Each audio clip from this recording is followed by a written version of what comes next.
Pada kesempatan kali ini, saya Natalia Desi Kristiani dengan NIM 19211409 dalam rangka memenuhi tugas ujian tengah semester akan mempresentasikan mengenai perkembangan perekonomian Indonesia. Terdapat 5 pokok pembahasan. Yang pertama mengenai pertumbuhan ekonomi, yang kedua mengenai stabilitas ekonomi, yang ketiga mengenai ketenagakerjaan, yang keempat mengenai neraca pembayaran, dan yang kelima mengenai prospek perkembangan perekonomian Indonesia tahun 2021. Pembahasan yang pertama mengenai pertumbuhan ekonomi. Pertumbuhan ekonomi adalah ukuran kinerja perekonomian makro suatu negara untuk mengetahui tingkat kesejahteraan ekonomi warga negaranya. Pertumbuhan ekonomi ini memiliki indikator penting. Yang pertama, mengenai persentase pertumbuhan total PDB. Yang kedua, mengenai persentase pertumbuhan PDB menurut lapangan usaha. Yang ketiga, mengenai persentase pertumbuhan PDB komponen pengeluaran. Yang keempat, mengenai nilai pendapatan per kapita. Dan yang kelima, mengenai proporsi kontribusi pertumbuhan ekonomi spasial. Berikut ini menampilkan data mengenai persentase pertumbuhan total PDB dari kuartal pertama tahun 2019 hingga kuartal keempat tahun 2020. Dari data tadi dapat disimpulkan bahwa pada pertumbuhan ekonomi tahun 2019 pada kuartal pertama tumbuh sebesar 5,07% years on years, pada kuartal kedua tumbuh sebesar 5,05% years on years, pada kuartal ketiga tumbuh sebesar 5,02% years on years. Selanjutnya pada kuartal keempat tumbuh sebesar 4,97% years on years dan turun sebesar 1,74% quarter to quarter, sehingga ekonomi Indonesia tahun 2019 tumbuh sebesar 5,02%. Hal tersebut berbeda dengan pertumbuhan ekonomi pada tahun 2020. Pada kuartal pertama, tumbuh sebesar 2,97% years on years, pada kuartal kedua turun sebesar 5,32% years on years, pada kuartal ketiga tumbuh sebesar 5,05% quarter to quarter. Selanjutnya pada kuartal keempat turun sebesar 2,19% years on years dan turun sebesar 0,42% quarter to quarter, sehingga ekonomi Indonesia tahun 2020 turun sebesar 2,07%. Pembahasan selanjutnya mengenai persentase pertumbuhan PDB menurut lapangan usaha. Dapat dilihat pada tahun 2019 pada triwulan pertama, dari sisi produksi, pertumbuhan tertinggi dicapai oleh lapangan usaha jasa perusahaan sebesar 10,36%. Pada triwulan kedua, dari sisi produksinya, pertumbuhan didorong oleh hampir semua lapangan usaha, di mana pertumbuhan tertinggi dicapai lapangan usaha jasa lainnya yang tumbuh 10,73%. Hal tersebut berbeda pada tahun 2020, di mana pada triwulan pertama, dari sisi produksi, pertumbuhan tertinggi dicapai oleh lapangan usaha jasa keuangan dan asuransi sebesar 10,67%. Dan pada triwulan kedua, dari sisi produksi, lapangan usaha, transportasi, dan pergudangan mengalami kontraksi pertumbuhan tertinggi sebesar 30,84%. Selanjutnya, pada tahun 2019, pada triwulan ketiga dari sisi produksi, pertumbuhan didorong oleh hampir semua lapangan usaha dengan pertumbuhan tertinggi dicapai lapangan usaha jasa lainnya yang tumbuh sebesar 10,72%. Pada triwulan keempat, dari sisi produksinya, pertumbuhan tertinggi dicapai lapangan usaha jasa lainnya sebesar 10,55%. Hal tersebut berbeda pada tahun 2020 pada triwulan ketiga. Dari sisi produksi, pertumbuhan tertinggi pada lapangan usaha transportasi dan pergudangan sebesar 24,28%. Pada triwulan keempat dari sisi produksi, kontraksi pertumbuhan terdalam terjadi pada lapangan usaha transportasi dan pergudangan sebesar 15,04%.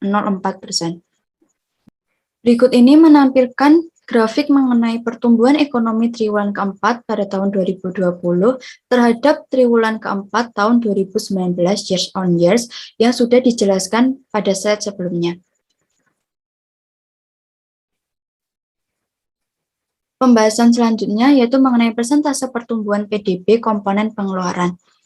Pada tahun 2019, pada triwulan pertama, komponen pengeluaran konsumsi lembaga non-profit yang melayani rumah tangga yang tumbuh sebesar 16,93%. Pada triwulan kedua, pertumbuhan tertinggi dicapai oleh komponen pengeluaran konsumsi lembaga non-profit yang melayani rumah tangga yang tumbuh sebesar 15,27%. Sedangkan pada tahun 2020, pada triwulan pertama, pertumbuhan tertinggi dicapai oleh komponen pengeluaran konsumsi pemerintah sebesar 3,74%. Pada triwulan kedua, komponen ekspor barang dan jasa serta impor barang dan jasa mengalami kontraksi pertumbuhan masing-masing sebesar 11,66% dan 16,96%. Selanjutnya, pada tahun 2019, pada triwulan ketiga, pertumbuhan tertinggi dicapai oleh komponen pengeluaran konsumsi lembaga non-profit yang melayani rumah tangga yang tumbuh sebesar 7,44%. Pada triwulan keempat, pertumbuhan tertinggi dicapai oleh komponen pengeluaran konsumsi lembaga non-profit yang melayani rumah tangga sebesar 10,62%. Hal tersebut berbeda pada tahun 2020, di mana pada triwulan ketiga, pertumbuhan tertinggi dicapai oleh komponen pengeluaran konsumsi pemerintah yang tumbuh sebesar 16,93%. Dan pada triwulan keempat, hampir semua komponen terkontraksi. Komponen ekspor, barang, dan jasa menjadi komponen dengan kontraksi terdalam sebesar 7,70%. Sementara impor barang dan jasa yang merupakan faktor pengurang terkontraksi sebesar 14,71%. Berdasarkan penjelasan yang sudah dijelaskan pada slide sebelumnya, dapat diperoleh grafik mengenai pertumbuhan PDB beberapa komponen pengeluaran pada triwulan keempat tahun 2020 terhadap triwulan keempat tahun 2019. Pembahasan selanjutnya mengenai nilai pendapatan per kapita. Berdasarkan data yang diperoleh dari Badan Pusat Statistika, pada tahun 2019, PDB per kapita mencapai 59,1 juta rupiah atau 4.174,9 US dollar. Sedangkan pada tahun 2020, PDB per kapita mencapai 56,9 juta rupiah atau 3.911,7 US dollar. Pembahasan selanjutnya mengenai proporsi kontribusi pertumbuhan ekonomi spasial tahun 2019.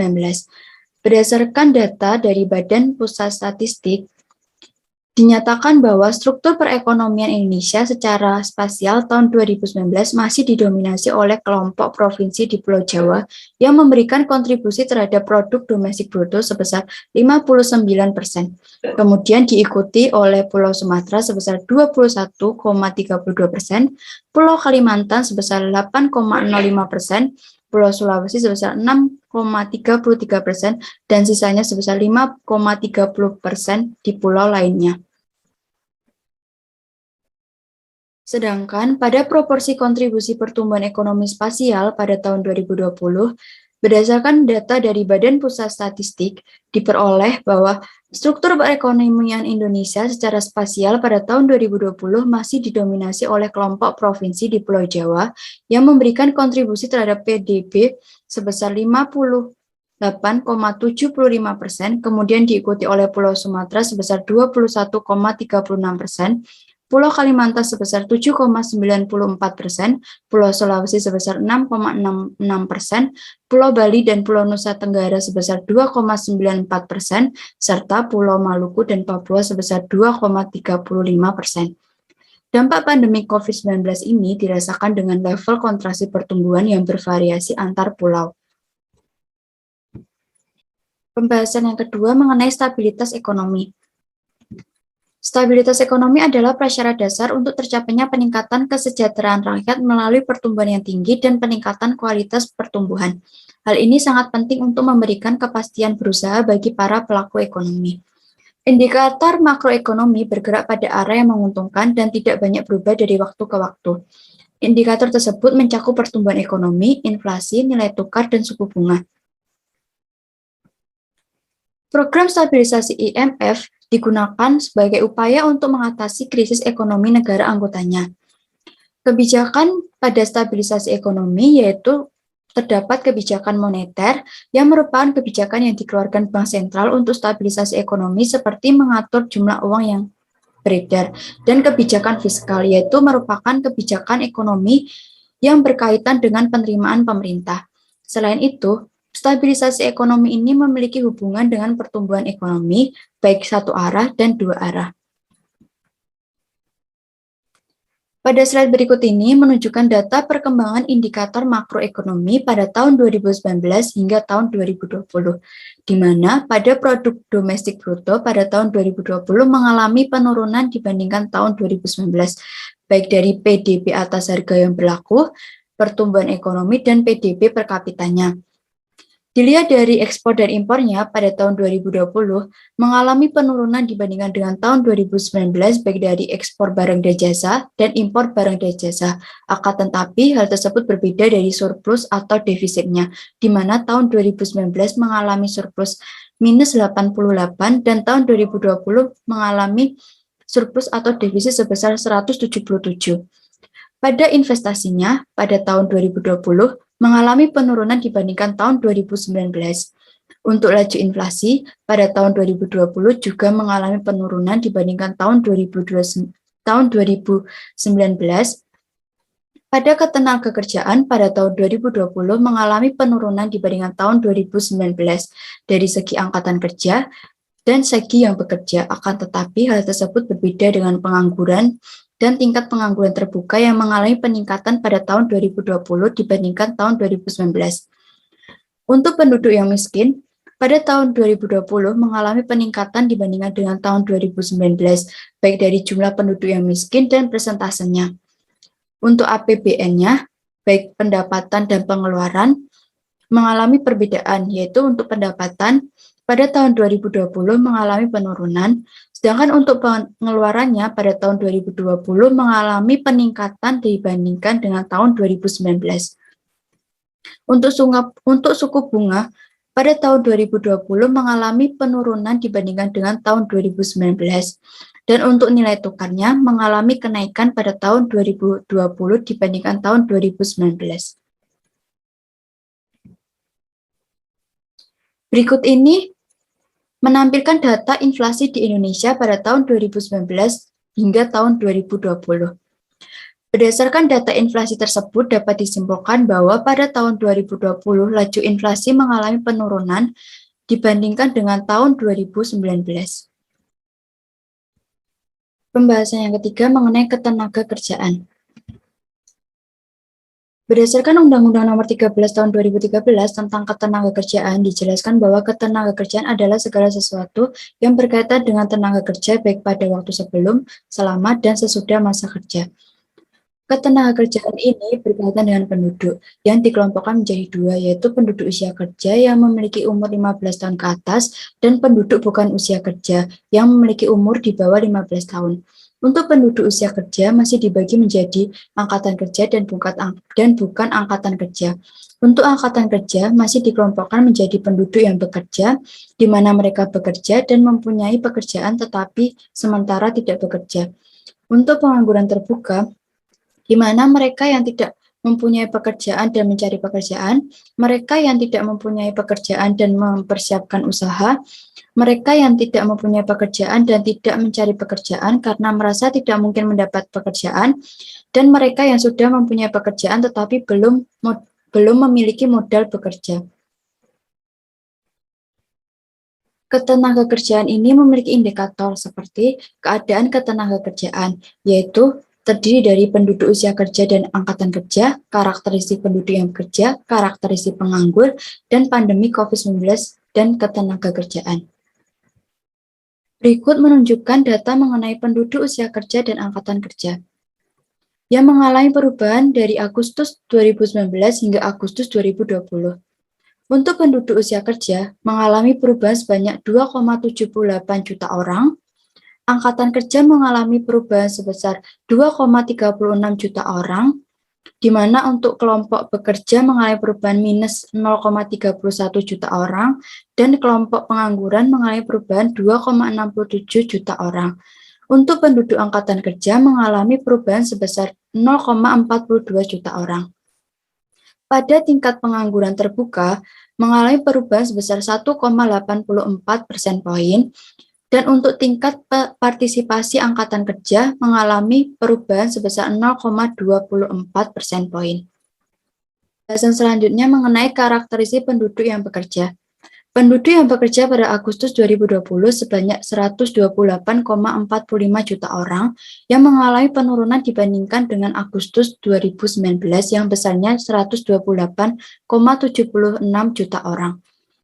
Karakteristik penduduk bekerja akan disajikan berdasarkan lapangan pekerjaan utama, status pekerjaan utama, pendidikan tertinggi yang ditamatkan, jumlah jam kerja selama seminggu yang lalu.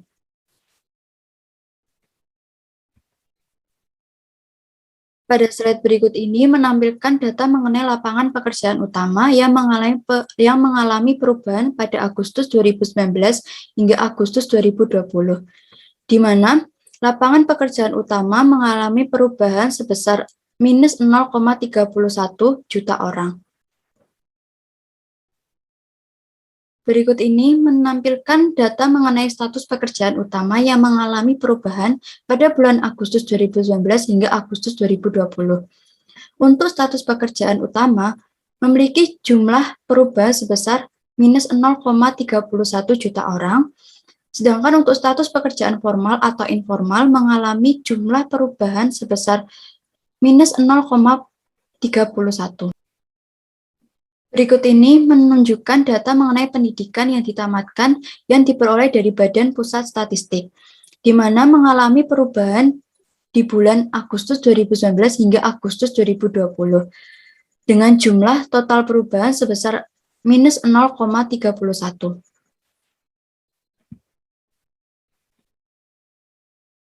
Selanjutnya, menunjukkan data jumlah jam kerja dalam seminggu yang diperoleh dari Badan Pusat Statistik, di mana mengalami perubahan di bulan Agustus 2019 hingga Agustus 2020 dengan jumlah total perubahan sebesar minus 0,31. Karakteristik pengangguran. Berdasarkan TPT menurut jenis kelamin, pada Agustus 2020, TPT laki-laki sebesar 7,46% lebih tinggi dibandingkan TPT perempuan yang sebesar 6,46%. Dibandingkan Agustus 2019, TPT laki-laki naik sebesar 2,22 persen poin, sedangkan perempuan naik sebesar 1,24 persen poin. Untuk TPT menurut daerah tempat tinggal, pada Agustus 2020, TPT perkotaan sebesar 8,98% lebih tinggi hampir 2 kali lipat TPT di daerah pedesaan, yaitu sebesar 4,71%, dibandingkan dengan Agustus tahun 2019, di mana TPT perkotaan naik sebesar 2,69 persen poin, sedangkan pedesaan naik sebesar 0,79 persen poin. Selanjutnya, untuk TPT menurut pendidikan tertinggi yang ditamatkan, pada Agustus 2020, TPT masing-masing kategori pendidikan mengalami peningkatan seiring dengan naiknya TPT nasional. TPT dari tamatan sekolah menengah kejuruan atau SMK ini masih merupakan yang paling tertinggi dibandingkan tamatan jenjang pendidikan lainnya, yaitu sebesar 13,55%. Sementara TPT yang paling rendah adalah mereka dengan pendidikan sekolah dasar atau SD ke bawah, yaitu sebesar 3,61%.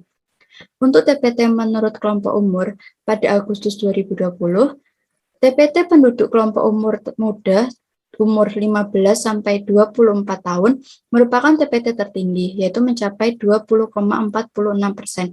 Sementara itu, TPT penduduk kelompok umur tua, di mana memiliki umur 60 tahun ke atas, merupakan yang paling rendah, yaitu sebesar 1,70%.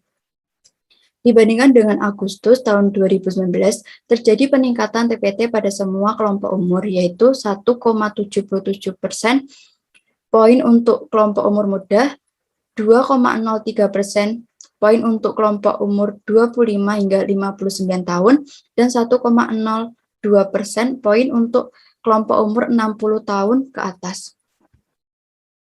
Berikut ini menunjukkan data mengenai pandemi COVID-19 dan ketenagakerjaan di Indonesia, di mana Dari data tersebut dapat dilihat bahwa penduduk usia kerja yang terdampak COVID-19 sebanyak 29,12 juta orang, yang terdiri dari 2,56 juta orang pengangguran karena COVID-19, 0,76 juta orang bukan angkatan kerja karena COVID-19, 1,70 juta orang sementara tidak bekerja karena COVID-19, dan 24,03 juta orang penduduk bekerja yang mengalami pengangguran jam kerja karena COVID-19. Indikator ketenagakerjaan selanjutnya yaitu mengenai rata-rata upah buruh yang terdiri dari menurut lapangan pekerjaan utama dan jenis kelamin, menurut pendidikan tertinggi yang ditamatkan dan jenis kelamin, menurut kelompok umur dan jenis kelamin, dan pandemi COVID-19 dan upah buruh di Indonesia. Pada slide berikut ini menunjukkan data mengenai rata-rata upah buruh menurut lapangan pekerjaan utama dan jenis kelaminnya pada Agustus 2019 hingga Agustus 2020. Di mana pada lapangan pekerjaan utama ini memiliki rincian sebagai berikut. Yaitu pertama, pertanian, kehutanan, dan perikanan mengalami perubahan sebesar minus 5,94, pertambangan dan penggalian mengalami perubahan sebesar minus 6, industri pengolahan mengalami perubahan sebesar minus 7,13, pengadaan listrik dan gas mengalami perubahan sebesar minus 7,72, pengadaan air mengalami perubahan sebesar minus 1,41, konstruksi mengalami perubahan sebesar minus 0,47, perdagangan besar dan eceran mengalami perubahan sebesar minus 4,08, transportasi dan pergudangan mengalami perubahan sebesar minus 12,13, akomodasi dan makanan minum mengalami perubahan sebesar minus 17,28, informasi dan komunikasi mengalami perubahan sebesar minus 7,97, jasa keuangan dan asuransi mengalami perubahan sebesar minus 1,77, real estate mengalami perubahan sebesar minus 15,70, jasa perusahaan mengalami perubahan minus 2,46, administrasi pemerintah mengalami perubahan minus 4,69, jasa pendidikan mengalami perubahan minus 2,05, jasa kesehatan dan kegiatan sosial mengalami perubahan sebesar minus 4,17, dan jasa lainnya mengalami perubahan sebesar minus 4,32. Sehingga rata-rata upah buruh menurut lapangan pekerjaan utama memiliki total sebesar minus 5,20. Pada slide berikut ini menunjukkan data mengenai rata-rata upah buruh menurut pendidikan tertinggi yang ditamatkan dan jenis kelaminnya pada Agustus 2019 hingga Agustus 2020. Di mana pada tahun 2019, berdasarkan hasil Sakenas, semakin tinggi jenjang pendidikan yang ditamatkan, maka upah yang diperoleh juga meningkat. Upah buruh berpendidikan universitas sebesar 4,58 juta rupiah, sedangkan buruh berpendidikan SD ke bawah sebesar 1,80 juta rupiah. Hal ini dapat juga berarti bahwa buruh berpendidikan universitas menerima upah 2,5 kali lipat lebih besar dibandingkan buruh berpendidikan SD. Namun, jika dilihat menurut jenis kelaminnya, pada setiap jenjang pendidikan yang ditamatkan terdapat perbedaan upah antara buruh laki-laki dan perempuan. Untuk upah buruh laki-laki selalu lebih tinggi dibandingkan upah buruh perempuan. Pada buruh berpendidikan SD ke bawah, upah buruh laki-laki sebesar 2,04 juta rupiah, sedangkan perempuan sebesar 1,25 juta rupiah. Pada buruh berpendidikan universitas, upah buruh laki-laki sebesar 5,49 juta rupiah, sedangkan perempuan sebesar 3,66 juta rupiah, sehingga selisih upah terbesar antara buruh laki-laki dan perempuan menurut jenjang pendidikan terdapat pada buruh berpendidikan universitas, yaitu sebesar 1,83 juta rupiah. Sedangkan pada tahun 2020, berdasarkan hasil Sakenas, semakin tinggi jenjang pendidikan yang ditamatkan, upah yang diperoleh juga semakin meningkat. Jika dilihat menurut jenis kelaminnya, terdapat perbedaan upah antara buruh laki-laki dan perempuan. Upah buruh laki-laki semakin lebih tinggi daripada perempuan di setiap jenjang pendidikan yang ditamatkan. Pada slide berikut ini menunjukkan data mengenai rata-rata upah buruh menurut kelompok umur dan jenis kelamin pada Agustus 2019 dan Agustus 2020 yang bersumber pada Badan Pusat Statistik, di mana pada tahun 2019 rata-rata upah buruh menurut kelompok umur menunjukkan upah yang terendah di kelompok umur 15 hingga 19 tahun sebesar 1,68 juta rupiah. Kemudian rata-rata upah buruh naik seiring meningkatnya umur hingga puncaknya pada kelompok umur 55 hingga 59 tahun sebesar 3,93 juta rupiah. Dan menurut kembali pada kelompok umur 60 tahun ke atas sebesar 2,28 juta rupiah. Pola yang sama juga terjadi pada upah buruh laki-laki dengan upah tertinggi pada kelompok umur 50 hingga 54 tahun sebesar 4,06 juta rupiah. Selain pada upah buruh laki-laki, pola yang sama juga terjadi pada upah buruh perempuan dengan upah tertinggi terdapat pada kelompok umur 55 hingga 59 tahun sebesar 3,71 juta rupiah.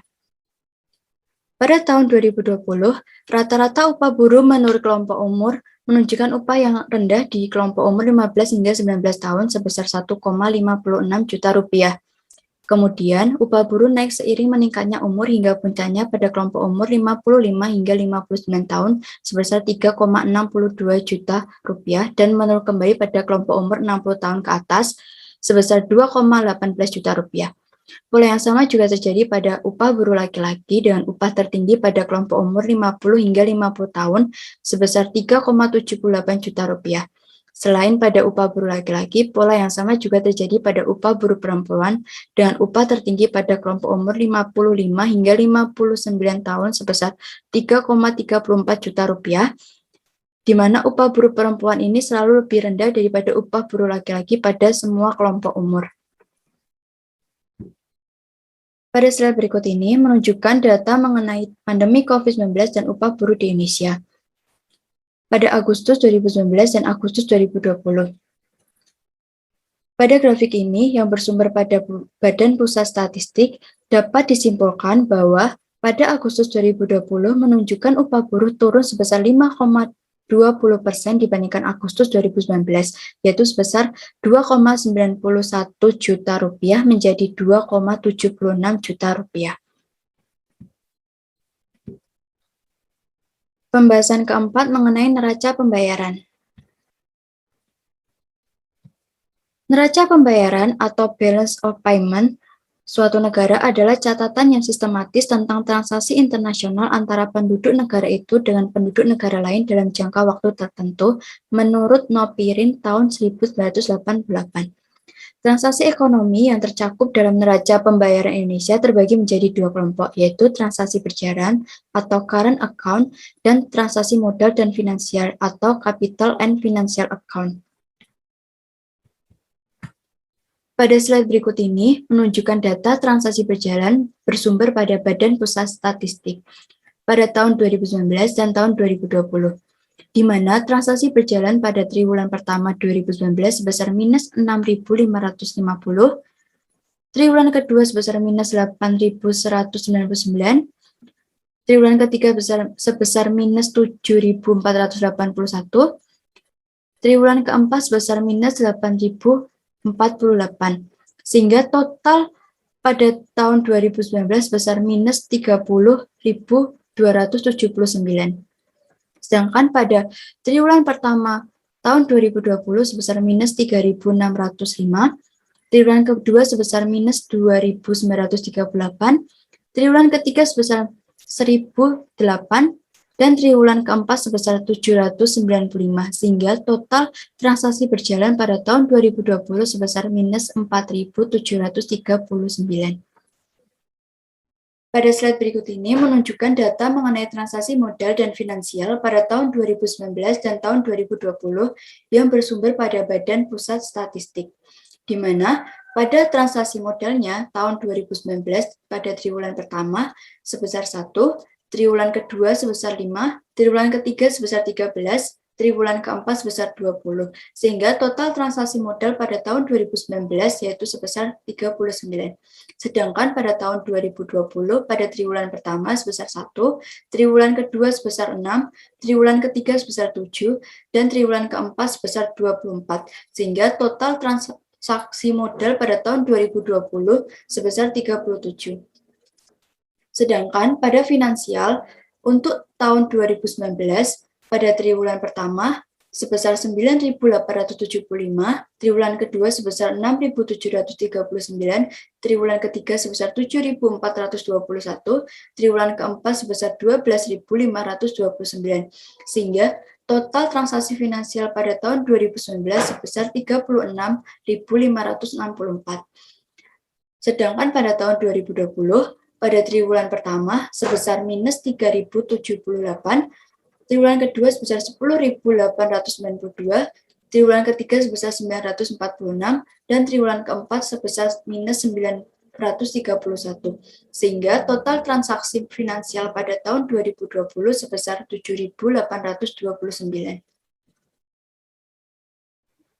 Berdasarkan data yang sudah disajikan pada slide sebelumnya, dapat disimpulkan bahwa pada tahun 2019, neraca pembayaran Indonesia atau NPI pada triwulan keempat 2019 mencatat surplus sehingga menopang ketahanan eksternal Indonesia. Surplus transaksi modal dan finansial pada triwulan keempat 2019 meningkat yang mencerminkan optimisme terhadap prospek perekonomian domestik. Definisi neraca transaksi berjalan pada triwulan keempat 2019 tetap terkendali sehingga turut menopang ketahanan sektor eksternal Indonesia.